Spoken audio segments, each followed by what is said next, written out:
I'm warming up slowly.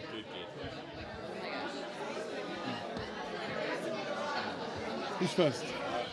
We're going to do round robin. So okay, cool. Martian Manhunter with us. That's right. It's amazing. The role is amazing. We love you in it. That's good. That's good. You play it quite well. I have had a lot of practice. It's a great role. I really enjoy playing it. I feel very fortunate to have had this role fall into my lap. You know, I wasn't familiar with the character. I grew up reading a lot of Marvel comics, so for me it's finding John Jones, finding this DC gem has been quite a revelation. It's been great. We've also touched on. I'm sorry. We've also touched on racial issues ever so slightly with the Green Martian and the White Martian. Yes. Without hammering it over each other's head, and then Megan eventually becomes a part of the team. Right. Are we going to see more of her and your interaction in season 3? I certainly hope so. I mean, I think she's we'll definitely see Miss Martian. I know that it's really about cast availability. I think Sharon's hooked up with another show. She's got her own show now, which is great. So it very much depends on. Same with Snapper and the same with some of the other recurring members. It very much depends on their availability. If we can, we love them and we'd love to see them back. But it really depends on the writers. Sean was very much a loner in the first season, and he did find a bit of a connection with Megan in season 2. Yeah. What's his kind of emotional arc heading into season 3? Again, can't say too much, but I think he's going to. I think this season's very much about being human and finding the humanity even in these alien characters. So I think John's story arc may be about him really finding himself and finding more about his people and more about has he strayed too far from Mars, or does he need to go back to Mars, or will he remain on planet Earth? Can you tell us about your character in the upcoming season? About Can you tell us about your character in the upcoming season? Any surprises? Oh, some big surprises. Well, I can tell you that there's a big surprise in season episode 3, which is huge for Jean and huge for the show and huge for Martian Manhunter fans. It's going to be quite an emotional episode, I think. So I'm looking forward to that. And there's some really nice tie-ins. I think one of the great things about the Supergirl creators is that they get these great actors who have got connections to the comic book lore to come and play some characters, and I think everyone's going to be very, very excited to see who appears in episode 3. Are you excited for this year? They've talked about there being a 4-show crossover. So Yeah. Supergirl's very much going to be integrated in that. Are you excited to experience that this year? I am, although I tell you that the crossovers are hard work. I mean, they're really hard work. They're with different schedules and trying to get all that talent in the same room. It can be tough, but they're a lot of fun. I think the musical crossover was really great last year, and everybody seemed to enjoy that. So hopefully, then we'll get some more of that. Will you be performing in the musical No, crossover? absolutely not. It's in my contract, but I don't see it. You post all these pictures with the little action figures. Where did that come from? The figure, it was just it just seems to be such a evocative and a little puppet that whatever my mood is, he seems to kind of replicate that. So I kind of like it. The fans like it, and now I have my own action figure. So I'm very, very happy about that. Do you have 2 action figures? You're doing the Hank Pym, the Martian Manhunter crossover, and then the Cyborg Superman one? I haven't really seen any Cyborg Superman ones, and kind of I'm happy to see that one slip away. I really like playing John, and I think this season's going to be really exciting to play him. So. Have you spoken to the... Hang on a second, there's a lady over Sorry, here. go. No, it's okay. I was actually going to ask you, besides obviously Supergirl, which of the female characters do you admire most from your experience on the show? Which other? Female characters do you admire? Oh, all of most them. I mean, my God, Cat Grant is fantastic. Callista's been wonderful to watch. I love Kyla Lee. I think she's great, and she's a fantastic role model for young women. And Melissa, I can't say it, 'cause she's Supergirl. Linda Carter, it was great having Linda Carter. So I mean, there's a lot of women that you kind of look up to, and Jenna, who we saw last night, Jenna Dewan Tatum, she was back. It was great to bump into her last night. So we've had some great guests and great, strong female characters in the show, and now we have another Katie McGrath and another one.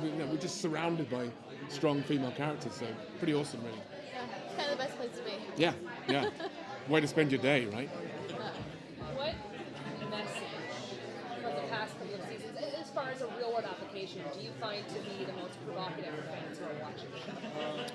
I don't know what I think is great about this is that fans can take away they'll see what they want to see, and it's amazing that we've had, I've done a few cons and been really blown away by how emotional some young girls have been, particularly girls who are dealing with their sexuality or have had problems dealing with their sexuality, and how much the show's meant to them. And there's been a lot of tears, which is extraordinary. People come up to get an autograph and they're sobbing their eyes out and saying how much the show meant to them and how much the relationship, Kyla's relationship with Floriana meant to them. And it's great that people feel that the show gives them strength, and they feel that the show's supporting them.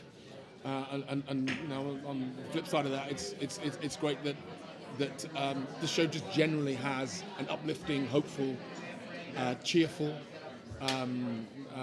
vibe, and young kids can watch it, old guys can watch it. It's got something in it for everybody.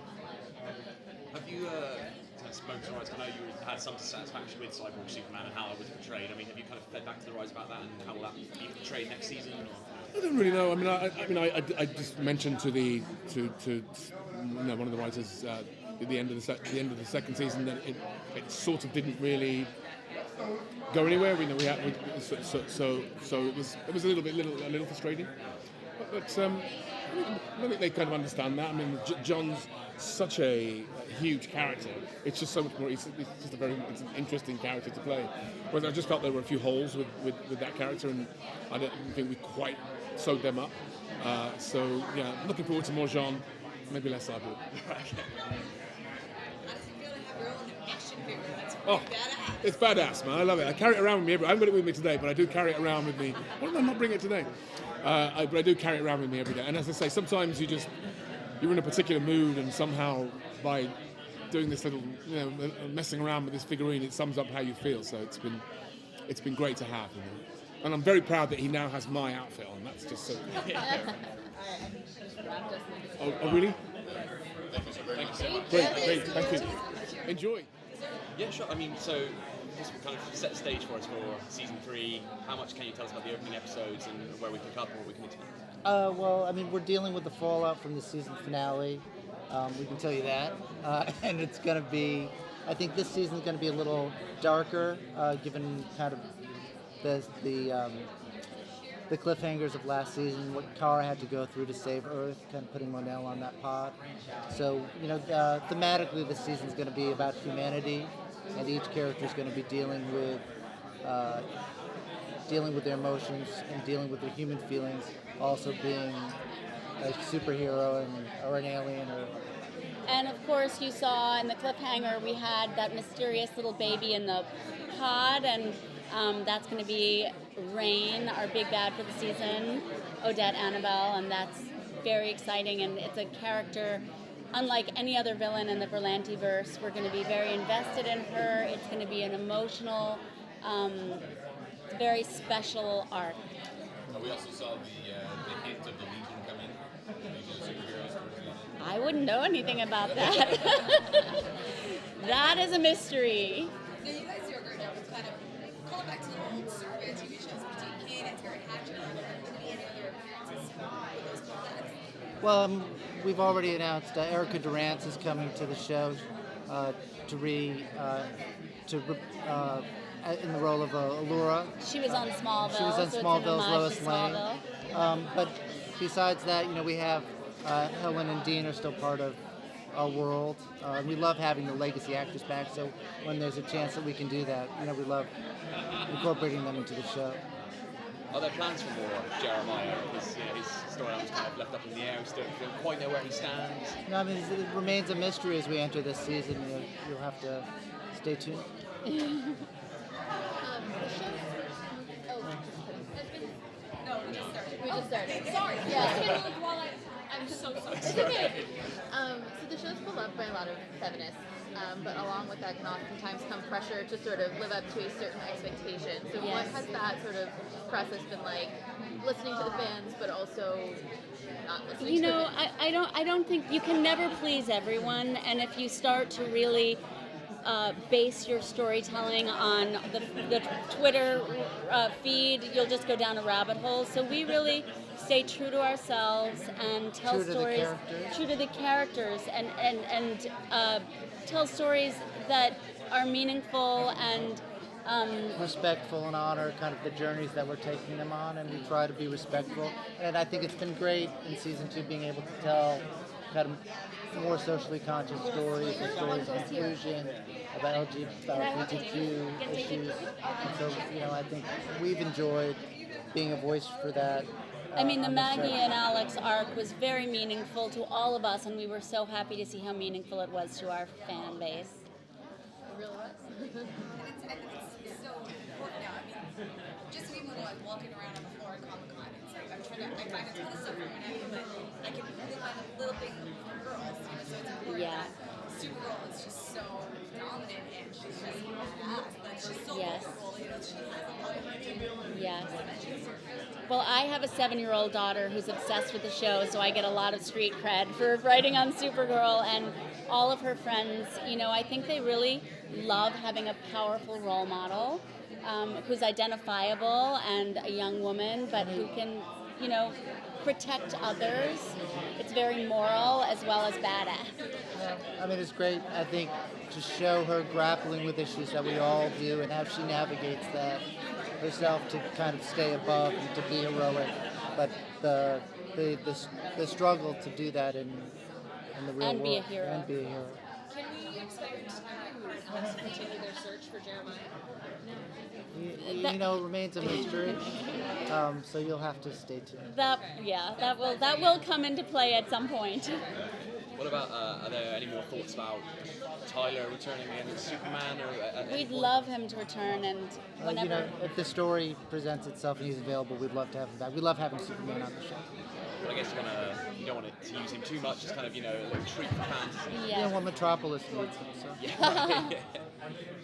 I think he's the best Superman ever. I think it's incredible. Yeah. It's been Just a little bit of a ridiculous question, but does the alien bar have a name? No, we had.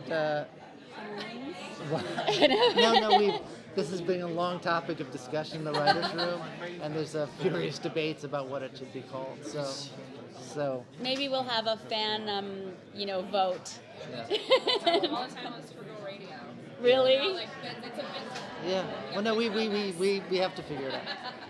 Can you talk a little about how much we're going to see Lena Luthor this season? And She's going to be a huge role this season. She's We're a series excited regular. that Katie's a series regular, and so she'll be doing. You'll see her in an interesting new role, and she'll have a surprising connection to Rain. So. The team just full on crossover to be a Batman. She still kind of has some like good. Rain? Yeah. No. Lena. oh, That is Lena. the question of Lena Luthor. she comes from a family of bad people, and I think she's always grappling with that herself. And so it's an interesting journey to be able to take her on. Will that one very bad day or that one very bad choice? She's a ticking time bomb. Which way will she go? Yes. So, yeah. I Yes. think we're. Yeah. Thank you so much. Thank you. What's up? What's up? It's exciting to be here. You were kind of MIA a little bit this past season. We get to see more of you in season 3. I have no clue. Come on. I have no clue. What do you mean? That's a writer question. I have no clue. I wish I could answer that. James was kind of finding his way as Guardian in the last season. He took a few hits, a few lessons. So, what's his kind of headspace going into season 3? I have no clue. We're the writers. I'm going to talk about it right now. So let's talk about the last one. What has been the greatest challenge and joy in playing Guardian? I have no clue. I'm just kidding. Well, it's been fun. The greatest challenge and joy. As an actor or as a character? As an actor, bringing the character to life. Oh, wow, you're slick. You're like, I'm asking you both pretty much in one sentence. That's smart. You're good. As an actor, just trying to see out of that helmet is actually really difficult. The first time I put it on, I fell. It was horrible. That was not graceful at all. but it's also like you feel really powerful in that suit, and you feel kind of invincible. But it's also kind of gave James purpose. You know, this was like a life's goal of his, and I don't know. My thing is, I really want to know how Superman feels about me being the Guardian. You know, if your best friend becomes a superhero all of a sudden, you can call him. I think, yeah, shoot me a text, bro. Hey, good job, or hey, what the hell are you thinking? Something like that. You went from a watch to a lead suit. Yeah, right. A camera to a lead suit. Yeah. Help me to right, right. Now they're gonna finally color up Guardian's costumes, so blue and gold. I don't know. I think we're reimagining a lot of the worlds. So you don't like the monochrome? No, it's great. Yeah, I think it's dope. For more traditional fans to find it more recognizable. Yeah, I just think it may not look as cool because I think it would have to be shiny, right? Yeah, that's hard to keep clean too. Just make it gunmetal instead. Gunmetal blue. Yeah. Also, you'd see the camera if it was shiny, so that's kind of destroys it, and the lights would bounce off. It would actually look kind of cool. Now I'm thinking about it. Would you like to have Tyler back on the show and maybe get into some more specifics of that relationship? Tyler's amazing. We love him. We miss him. We ran him off by being too insane on set. No, I'm kidding. He's amazing. We would love to have him back. Hopefully he comes back. I don't think there's any plans right now, but there's always room for Tyler. Yeah. We've got Raph, but she hasn't come for you yet. So, what do you admire most about the female characters on the show that you get to interact with? What do I admire the most about them? Yeah. The answer that I'm supposed to say is that they're strong female characters, but every woman I know is a strong woman. It's just like, it's almost like, it goes without saying, you know what I mean? So I like them a lot. I like those people. Those are some of my favorite people on the planet. And I get to work with them. That's amazing. I'm so grateful for that. That's great. It's amazing. Thank you. So, tell us a little about Rain and what you're going to bring to. Well, Rain is one of 5 world killers. She's sent to Earth from Krypton, much like Kara and Clark were. She's unlike any villain that we've seen on Supergirl in season 1 or 2 in the way that she's not out to kill everybody. That's not her motive. She doesn't want to rule the Earth, much like some of the other villains wanted. She has a very specific agenda, and her story is powerful, scary, and really heartbreaking. And I'm so excited to dig into that because it's a season-long arc, and I think that we'll have a lot to do. And also, she's going to be a match for Supergirl. There's going to be some awesome fight scenes, and I'm stoked about it. Are you doing any of your own stunts? I hope so. There's some things that they actually won't let you do because they don't want you to actually get hurt and go to the hospital and then not be able to film. But I like to do as much as I can. What surprised you most about the character when you first read for her?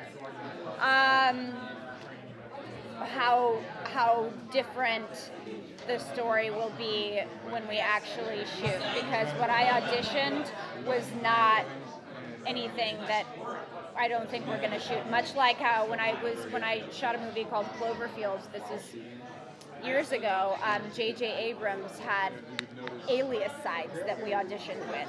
So whenever you audition, it doesn't necessarily mean that that's what you're going to see. So I'm very excited about this character.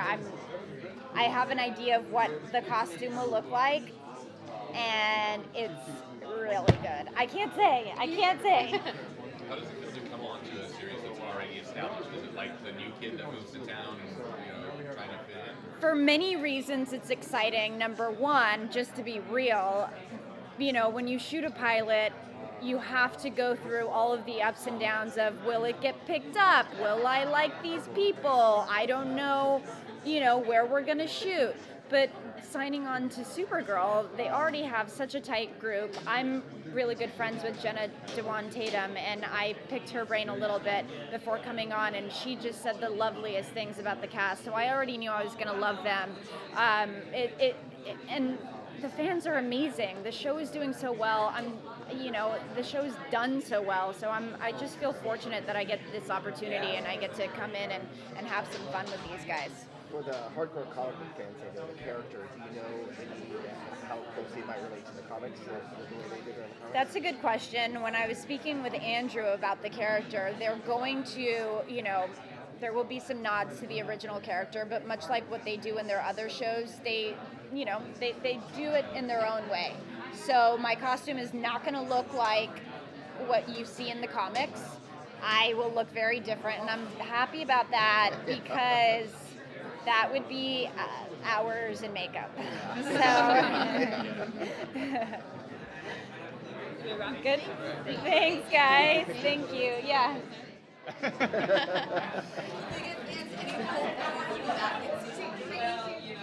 I mean, I think the biggest hint I can give is that I'm here and I'm on the panel and I didn't break and enter Comic-Con.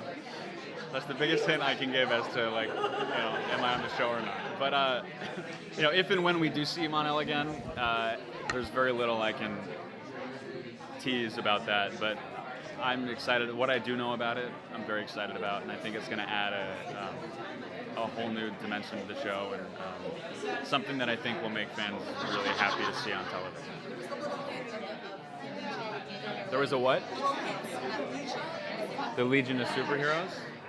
I mean, look, I think anything's possible in DC right now, and they've had such success in the TV space, and every character they've tried that people might have thought, oh, that might be too big for TV, it's sort of paid out in big ways. So I don't think that would be a bad idea, but we'll see. Who would you like out of Legion to see, say, join you if you guys came on? Oh, I don't. I mean, there's the obvious ones, but the Legion was sort of what I read to prep for the role, because it's sort of that's where we have our Mon-El origin story, and we learn the most about the comic book version of him, and he takes the lead on a lot of the missions in the comic books. But yeah, I don't know, anybody, everybody. It's hard. That's a hard question. No kidding. The natural next step for him going forward, I mean, his hypothetical return, Yeah, wherever he went in space. But he started super selfish in a totally toxic way because of his background and where he came from, and he ended the season by giving his own life to save a people of a planet that are not his own. And he didn't just do it for Kara, he did it because it was the right thing. So we saw this massive evolution of this guy, and it's that now that he's here and he's shed all of that, I think there's a whole new direction that they can go with that energy, where what does it mean to become your own hero, and how do you step out of the shadow of someone who's teaching you how to do the right thing and become someone who has their own way of doing it. And, the conflict that comes with that, with two people who have their own way of functioning. I mean, I'm not writing the show, so I can't speak to if I can't speak to if that's what they're going to do, but I would love to see Mon-El continue in that direction and see what it means now that the change is here and it's not external anymore. He's no longer being told what is right. He's now shown that he has changed. And that's exciting, because he sort of sucked at the beginning, and he's done a lot of growing. So yeah. There is so much joy in this show, and just fun to watch. I mean, the musical episode, the process. Yeah, totally. As an actor, what's it like stepping into that? And how much fun do you get? Oh, we have a ton of fun, and I feel very lucky that stepping into this season, Mon-El is probably the most lighthearted character on the show, and he may have had some small-minded qualities that his perception of the world was a little bit skewed and not great. But through all that, he had this puppy dog, lighthearted sensibility that kind of made you forgive him for at least I did in the reading of it, for the mistakes he made, because he's not doing things out of malice and bad intent. It's just a mess. And from where he came from and the royalty and all of it, he didn't have his lock on his identity. And so he had a lot of comedy. And I got to say some really stupid stuff that was very funny to play. And I love it. I love that. I love getting to play a superhero who's, it's like that Overlord space, like the Guardians character for Chris Pratt, like having a guy who sort of lives in this comedic sphere while also being a hero and getting it wrong. And I think that's fun. It's a cool version of a superhero. Alright guys, I have to take it. Good morning. Long time no see. D23. Oh, D23. When was that? Hi guys. What's new? Yeah. You tell us. What's new? I don't know what's new. I'm just chilling at Comic-Con with you guys, doing my Supergirl thing. Any specific things you guys want to know about? Wynn had two very different roles in the first season compared to the second. Yes. I mean, do you think now he's kind of found his place in the world? Yeah. Any more changes coming his way? Or? I mean, there's always room for change. I think that Wynn has kind of found his confidence in between season 1 and season 2, and he's found like the place where he truly feels like he belongs. He's having a great time. He's living his life. He's got a hot alien girlfriend. He's got like the best job. He's got a side gig where he's fighting crime with his best friend.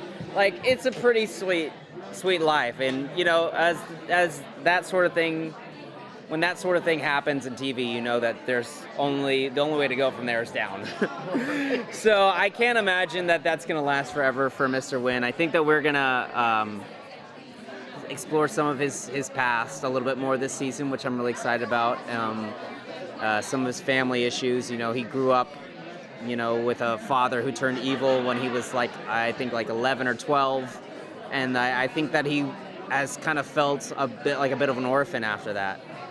We don't know anything about his mom, so we might try to figure out where his lineage comes from, and maybe explore a little bit more of the dark side to Wynn.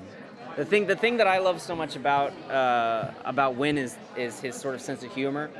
But as with anybody that has a consistent, ongoing sense of humor, it's always coming from a place of covering up deeper things, So I think that he's got some demons that he has been kind of pushed down for a long time, and so in order to deal with it, he's constantly cracking jokes. But at the same time, we see kind of a humane kind of Wynn and a kind of a sounding board for other characters. He's someone that people can talk to, and so having gone through all that, he doesn't really have a lot of time, or hasn't spent a lot of time really hashing out his own stuff. Not since his dad came and he confessed his love for Kara and got rejected. I think he's buried a lot. So I'd love to see some of that get unearthed this season. I think we'll start to do that. Will we eventually see him take the role as a toy man? Ha! Wouldn't that be something? I don't know. I don't know that. They don't tell me these things. That's a little too far in the future, but it'd be great to, when I first took on the role, I kind of had in the back of my mind that, eventually, the apple doesn't fall that far from the tree. So, yeah. Hey, I was just going to ask you some question about being in the friend zone. I've been so used to being in a friend zone. Yeah, man, he's having a great time outside the friend zone. Because he's got some love of his own, Kara's happy with Meinel. He likes Meinel. Meinel's cool. I don't think that he's fully dealt with that rejection, to be honest with you.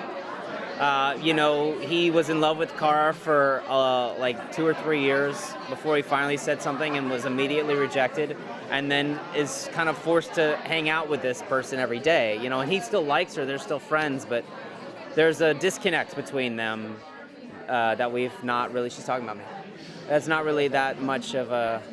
That hasn't been fully hashed out. So, yeah. Your current girlfriend in the show is already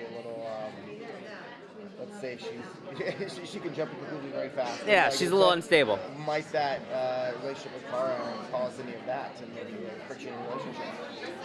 I don't know, but I mean, I think Lyra is a very volatile kind of a character, and while Wynn is very much attracted to powerful and volatile women, I can't imagine that it's just going to be sunshine and daisies all the time. You know, there have been some ideas, and I don't know what's ever going to happen yet because things always change. Of some friction happening in their relationship, but I'm excited to hang out with Lyra some more. So hopefully that happens. We know the big crossover this year is going to be a genuine full-show crossover with Supergirl. So I've heard. Yeah, I mean, you excited to really embrace that whole show? Yeah, man, I want to meet the other folks. I mean, I've met everybody on the other shows at one point or the other in person, but I think, Wynn of all characters meeting people that fight crime and are superheroes in their own right, I mean, that's just a dream, getting to meet the Flash or Superman. I mean, he was fanboying hard. So, I mean, he sees a full room of them. I think he's probably just going to lose it. Oh, God. And I've been accosted by Katie McGraw, and it's okay. I can take, there are worse things. Just put lipstick all over his nose. I am so sorry. Love you. My sweetheart. I was like, there is something happening here. I'm afraid to turn. I love her. Now, are we going to get like a tech special crossover with Wynn, Cisco, and Felicity? Wouldn't that be cool? I don't know, man. We're only 3 deep at this point, so we're rolling it out. Let's just doing a slow roll. Without tech, who would be the techiest in the tech? In terms of tech, probably Cisco. In terms of like straight up computer knowledge, probably Felicity. In terms of awesomeness and well-rounded alien badassery, Win shot. Yeah. All right, kids. The show obviously has a lot of female fans, a lot of feminist fans, especially with all the LGBTQ elements being added in. What's the pressure like when fans are, talking to you on Twitter and talking to you at cons to sort of keep that up?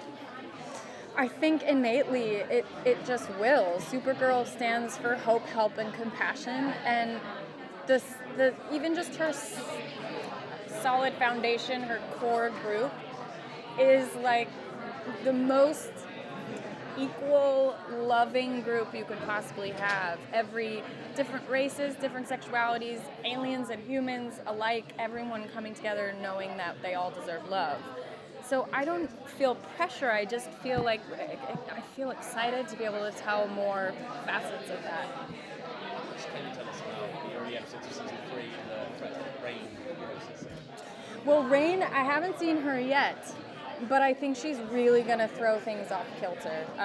From what I hear, it's going to be a very surprising reveal of her. She's not like any villain we've had yet. She's Kryptonian, obviously, so she matches Kara in everything, in powers and strength and flying, so it'll almost be like fighting herself. It'll be interesting. I'm worried for Kara. She's called World Killer. That's crazy. Well, what is so great about how you play her is that in a world of despair and destruction, in that she's always so hopeful. Yes. But even when she's down, she finds a way to Right. pick herself back up, and you do that so beautifully, fantastically. And how great was it to have Calista back at the end? Are we going to see more of her, maybe? Yes, Callista's in the first episode this season, and the way that they integrated her in is so brilliant and clever, and I can't wait for people to see it. First of all, it's hilarious. Also, it's very relevant to what the country is going through right now, and I think people will love it. And Callista is amazing. How do you feel about having a new mom this season as well? I'm so sad that Laura Benanti can't come back, but obviously family and children are so much more important.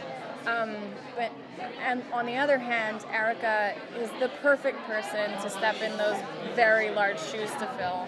And from what I've seen, I've met her once. She's already a part of the mythology. She was Lois Lane. So I'm so glad to have her on board. Now, season 1 of the series was kind of on the bubble and worried about finding a second home. Right. It's found its place on the CW network with the other DC properties. How does it feel to have that safety net and that the audience followed along with you, and that there's still this love for this character that was introduced in the 1950s? I mean, it's crazy. It's so, what a joy that is, and a privilege to be able to still do the show and know that the fans loved it enough to follow us to the network. And it feels amazing to be a part of that universe. There's just massive support for all 4 shows. And when on TV have you ever had almost an entire week full of superhero shows every night? Like, it's crazy. So, yeah. Is he on Fridays? Oh, okay. That's his last question. It will be, I mean, they're all massive. Every time we do it, they're so daunting, and I don't know how we get them done, but I know sort of the premise, and I know it's going to make a lot of fans happy. 2 events happen that people are going to lose their minds about. Thank you. Sorry.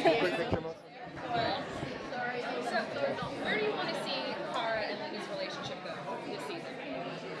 What I want is, I would love to see that Lena becomes part of Kara's wider world. You know, you don't really get to see Lena interact with, Kara and Alex and that relationship. I think if you threw me in there, the dynamic of like sort of the older protective sister and this friend coming in, that could sort of shake things up there as well. Because obviously Alex has this preconceived notion because I'm a Luther, whereas we're both 2 people who just care about Kara.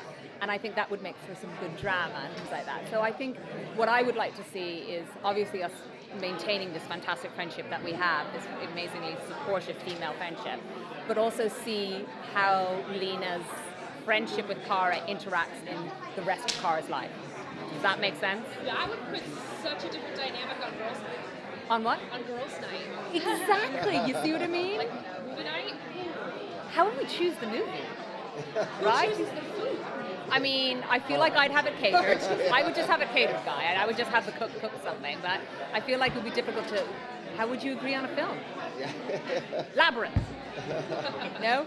Dark Crystal. Dark Crystal. Yes. Just do a Jim Henson. Sorry. You mentioned You look very dapper, by the way. Luke, you know, there's that misperception of it. Do you want to see her go down that road? I mean, I want to know that there's always the chance that she could, because you want to play a character that has many different layers and many different tones. And just being the good guy, honestly, it's tiring and it's got to be boring to watch, because the best characters are those that are flawed. And so, do I hope that one day Lena becomes evil? I hope that she has the potential. So it's as an audience, you want to know, maybe she is, maybe she won't. So you're constantly surprised. It's a brilliant camera. Do you know what I mean?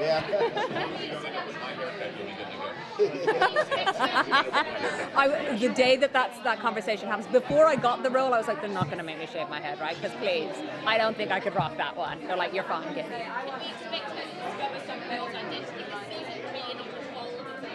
I don't think so. Because I've been asked that a few times today, and I'm like, the magic of the show rests in the fact that it's a super being pretending to be human, and if everybody knows that they're this super being, you don't get to see the humanity and them struggling with it. So that's what makes it for great viewing, is that Kara gets to be vulnerable and not a hero when she's with Lena. And if I know she's a superhero, then she loses that. She has to be that all the time. So... Oh, I love Tyler. He's so great. I said this, right? Bruce Willis. I mean, how good would this be? Come on. Great. Thank you all.